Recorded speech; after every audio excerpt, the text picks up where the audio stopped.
Quero incluir outra voz aqui. Estou com Dália Ziada, especialista em Oriente Médio. Obrigada por participar, Dália. É sempre um prazer tê-la na I24 News English. Vamos discutir o que ocorre no Catar. Se Estados Unidos e Irã dialogam apenas indiretamente pelo Catar ou Paquistão, isso ainda é diplomacia relevante? O presidente Trump afirmou que a relação com os iranianos mudou, mas novamente eles estão no controle e se recusam a se reunir com as equipes americanas. O que isso implica para o memorando? Obrigada, Nicole. É um prazer estar com você. Se o relacionamento entre os Estados Unidos e o Irã mudou, eu diria que mudou apenas de um lado. O lado dos Estados Unidos ficou muito mais brando com o Irã, especialmente a administração Trump, que no início prometeu a destruição completa desse regime e abrir caminho para que o povo iraniano retomasse seu país. E todas essas belas promessas. No entanto, do lado iraniano, os iranianos continuam sendo os mesmos, manipulando, tentando ganhar tempo, talvez esperando o fim da administração Trump, tentando também usar tanto a força quanto a diplomacia, como costumavam fazer. Então, os iranianos continuam sendo os mesmos. E, infelizmente, a notícia triste desta vez é que a comunidade internacional meio que está aprovando essa manipulação agora. E temos atores regionais como o Catar fortemente envolvidos em fortalecer o regime iraniano mais uma vez, ou, digamos, trazendo o regime iraniano de volta ao topo do poder novamente, depois que esteve a poucos centímetros de ser destruído. Qual é o objetivo do Catar, então, ao receber essas duas delegações?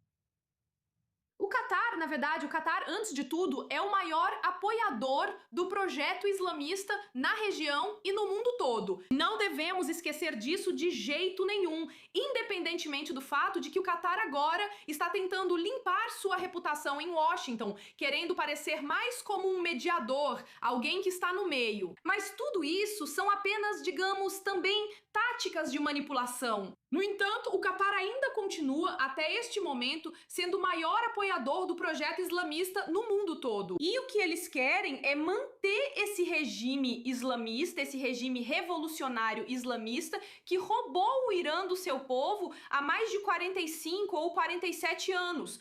Eles querem que esse regime permaneça no poder para seguir apoiando suas milícias na região. Eles continuam a agir como uma ameaça para Israel e outras nações árabes, das quais o próprio Catar tem medo. Bem, se nem conseguimos que americanos e iranianos voltem à mesa, em vez dessas negociações indiretas, como principal problema, a questão nuclear, e não o Estreito de Hormuz, pode ser resolvido antes que esses 60 dias realmente se esgotem? Na verdade, como você sabe, como discutimos antes, Nicole, no seu programa, esse memorando não é nada, realmente não é nada. Isso não reflete a realidade da situação na região. Hoje, eles chamam de reunião regional. Na verdade, não há nada de regional nisso. Secretária, o secretário dos Estados Unidos, Marco Rubio, esteve na região há alguns dias e ouviu em primeira mão os Estados Árabes do Golfo, além de outros líderes e outros atores da região. Todos estavam muito chateados com o que acontece. Além disso, o clima dentro dos Estados Unidos reflete muito bem esse sentimento de decepção em relação ao Irã, em relação ao fato de que o Irã nunca vai mudar. Até hoje, os Estados Unidos são os únicos que falam sobre o projeto nuclear ter sido interrompido. Mas o Irã, na verdade, não está endossando nada do que os Estados Unidos estão dizendo. Começando pelos inspetores da ONU indo inspecionar as instalações nucleares. Ou se existe algum tipo de acordo de que o Irã não vai avançar na proliferação nuclear em certos níveis que são considerados uma ameaça. Nada disso o Irã endossou até este momento. Então, o que estamos ouvindo vem apenas de um lado, que é o lado dos Estados Unidos, que basicamente está falando para o público interno nos Estados Unidos para acalmá-los e também para os republicanos, devido às próximas eleições de meio de mandato nos Estados Unidos. Mas não se trata realmente do futuro do Oriente Médio. Dália, fique comigo porque quero a sua perspectiva sobre outros esforços de paz que estamos vendo na região neste momento, especialmente através do do Conselho de Paz, o Conselho de Paz de Gaza, liderado pelos Estados Unidos. Eles se reúnem em Chipre de hoje até quinta-feira para tentar avançar com os planos de governança pós-guerra em Gaza, incluindo um comitê tecnocrático palestino destinado a substituir o Hamas no futuro. Mas o cronograma ainda não está claro. O plano depende de acordos de segurança, financiamento e da maior questão não resolvida, o desarmamento do Hamas. Isso preocupa oficiais militares israelenses, pois alguns alertam que o Hamas está se reestruturando para outra guerra, produzindo explosivos, mísseis antitanque, recrutando jovens combatentes e restaurando a infraestrutura subterrânea. Agora, Dália, o Conselho da Paz vem planejando uma Gaza pós-Hamas. Mas o Hamas estaria se reestruturando no território e ainda mantém suas armas. Com essas conversas em Chipre, o que pode ser alcançado enquanto a principal questão do desarmamento do Hamas segue sem solução? Na verdade, parece que o Conselho da Paz está agindo em uma realidade paralela, que não tem nada a ver com o que está acontecendo em Gaza ou mesmo na Cisjordânia.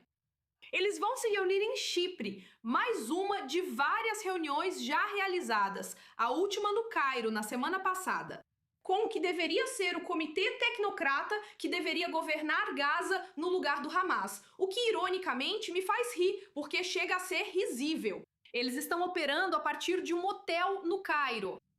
Imagine como isso é terrível. E eles não conseguem, até este momento, desarmar o Hamas. Eles estão operando em uma realidade virtual, enquanto a realidade no local é diferente. Nada prova mais o nível da tragédia do que o que aconteceu na semana passada, quando um grande número de palestinos em Gaza saiu para protestar. Grandes protestos contra o Hamas.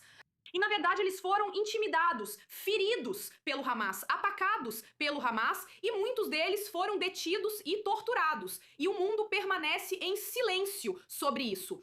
Então, me parece que, infelizmente, estamos falando de duas realidades diferentes aqui. A realidade do Conselho de Paz e a realidade no terreno em Gaza, que é muito triste, onde o Hamas ainda é a força dominante. Qual é o objetivo dos países envolvidos com o Conselho de Paz, como Egito, Catar, Turquia e alguns estados do Golfo? Qual é a prioridade deles? É reconstruir Gaza? É desarmar o Hamas? Ou é simplesmente evitar que o cessar-fogo desmorone? Então, o que ouvimos até agora são duas posições diferentes. Então, as reuniões preparatórias no Cairo na semana passada foram mais focadas em como fortalecer o comitê tecnocrático que deve governar Gaza para que isso aconteça. E também discutiram uma questão muito interessante que eu acho que está muito relacionada, que são as eleições que vão acontecer na Cisjordânia, as eleições legislativas e presidenciais, que o chefe da autoridade palestina, Mahmoud Abbas, anunciou que acontecerão até o final deste ano e início do próximo ano. Foi isso que discutiram, como se nada ocorresse em Gaza e o Hamas ainda estivesse lá. A reunião no Chipre, de acordo com o que disseram até agora, deve acontecer hoje e amanhã. Vai se concentrar em duas coisas: segurança no que diz respeito à segurança da fronteira de Gaza com Israel e também a segurança dentro de Gaza, as forças policiais que o Egito prometeu enviar para Gaza e também a ISF, a Força Internacional de Estabilização, que ainda está sendo formada e alguns países estão enviando suas tropas para lá, mas ainda está em formação e ainda não consegue entrar em Gaza. E ainda assim, nada disso vai avançar a menos que o Hamas se desarme. O Hamas agora está manobrando para abrir outra via, chamado de Plano B, ou um novo nível de negociações, que é, ok, nós vamos nos desarmar, mas vocês têm que criar algum tipo de estrutura de segurança para acabar com o que eles chamam de ocupação. Assim não teremos que fazer o que eles também chamam de resistência. Você, eu e todos que nos assistem sabem disso. Eles brincam com as palavras para mantê-los no território por mais tempo, permitindo que se rearmem, se reorganizem e recuperem forças. Dália, você falou das forças policiais treinadas pelo Egito, da Força Internacional de Estabilização e dos tecnocratas palestinos. Todos estão se preparando e em prontidão. Por quanto tempo eles precisam se preparar e ficar prontos? Existe algum prazo até que as coisas realmente mudem e Israel, ou seja lá quem for, possa realmente entrar lá e desarmar o Hamas por conta própria?